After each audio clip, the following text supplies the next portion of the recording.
all the other human beings, most of them, they are blindly following their parents. The Christian, he is a Christian because father is a Christian.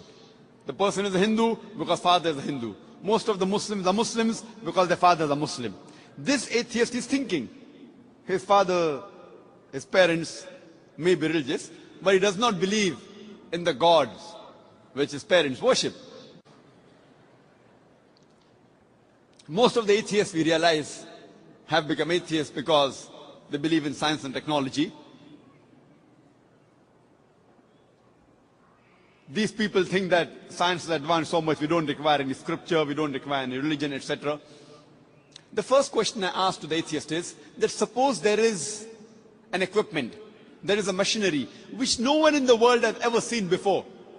If it's brought in front of you, if it's brought in front of the atheist, and if we ask the question to him, that who will be the first person who will be able to tell you the mechanism of this machinery or this object, what can be his reply?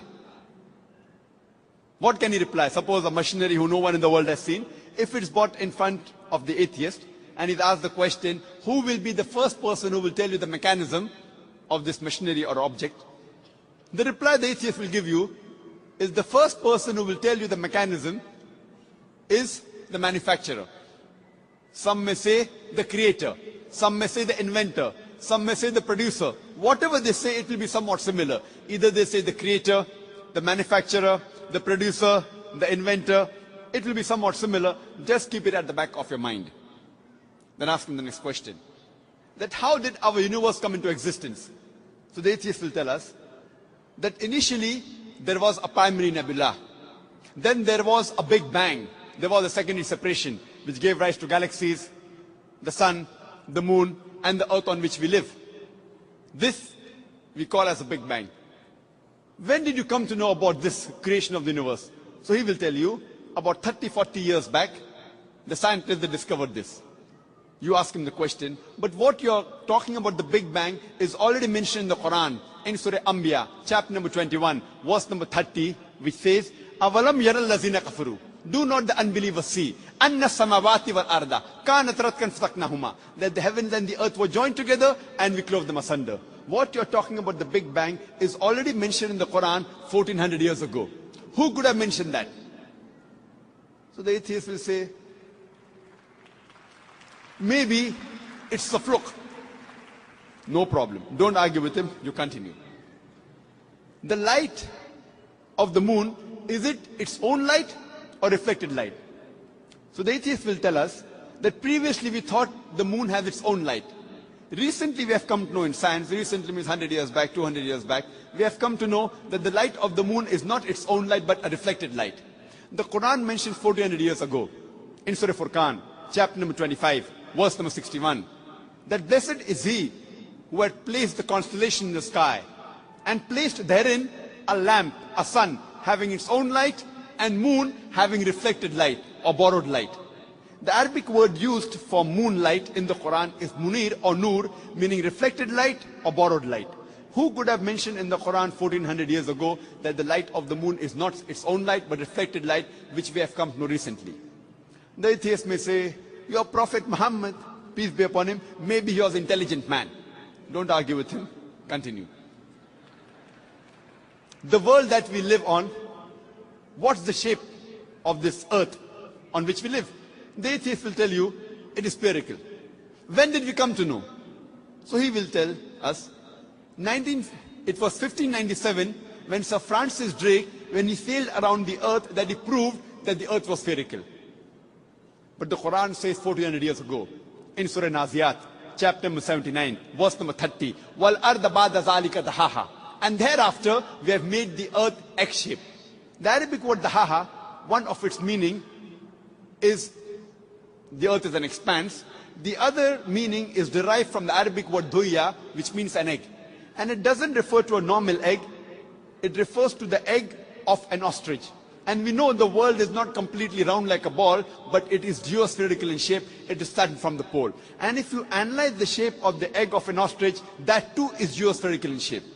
Who could have mentioned 1400 years ago that the shape of the earth is geospherical? Again, the atheist may say, your prophet, maybe he super intelligent. Don't argue with him. You can continue. When I was in school, I had learned that the sun was stationary. It revolved, but did not rotate about its own axis. So the atheists will say, is that mentioned in the Quran? I say, no, that is what I learned in school. When I passed my school in 1982, approximately 12 years back, I had learned the sun was stationary, did not rotate about its own axis. But the Quran says in Surah Anbiya, chapter number 21, verse number 33, هُوَ الَّذِي خَلَقَ اللَّيْلَ وَالنَّهَارَ. It is Allah who has created the night and the day. وَالشَّمْسَ وَالْقَمَرَ. The sun and the moon. كُلٌّ فِي فَلَكٍ يَسْبَحُونَ. Each one traveling in orbit with its own motion. So the Quran says that besides the sun revolving, it even rotates about its own axis. Who could have mentioned this in the Quran 1400 years ago? And the atheist will be silent. There will be a long pause. Don't wait for the reply. You can keep on continuing.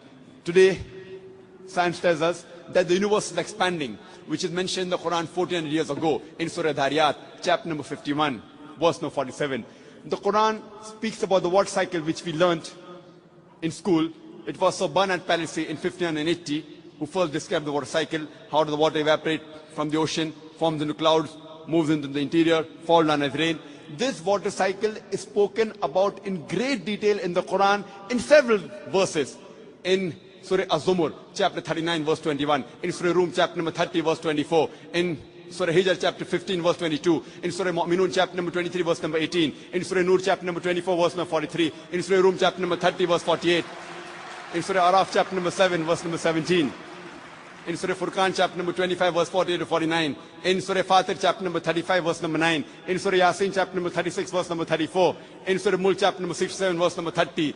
In Surah Tariq, chapter number 86, verse number 11.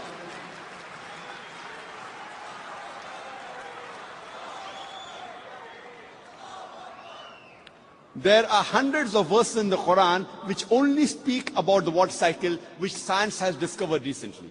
We can keep on talking that today we have come to know that the plants have got sexes which we did not know earlier. Quran says in Surah Taha, chapter number 20, verse number 53, that the plants have got sexes, male and female. Today we have come to know that there are two types of water, sweet and salty. And there is a barrier between them, which is mentioned in the Quran in Surah Furqan, chapter 25, verse 53, and Surah Rahman, chapter 55, verse 17 and 18.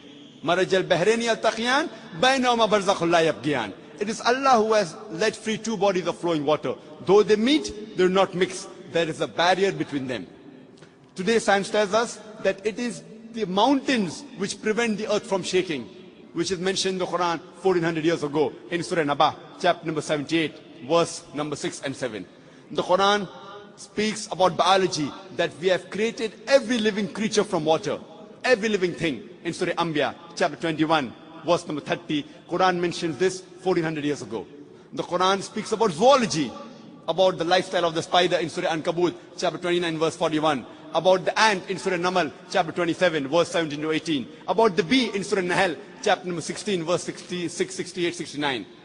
The Quran speaks about embryology in Surah Alaq, chapter 96, verse number 1 and 2. We have created the human being from alaqa, a leech-like substance, which we have come to know recently. The Quran speaks about embryological stages in Surah Mu'minun, chapter 23, verse number 12 to 14. You can go on talking about the scientific points. There are more than 1,000 verses in the Quran which speak about science. After every scientific fact, you ask the question, who could have mentioned that in the Quran? The only reply the atheist can give you is the creator, the cherisher, the manufacturer, the inventor, the producer. This creator, this manufacturer, this producer, this inventor, we Muslims call him as Allah.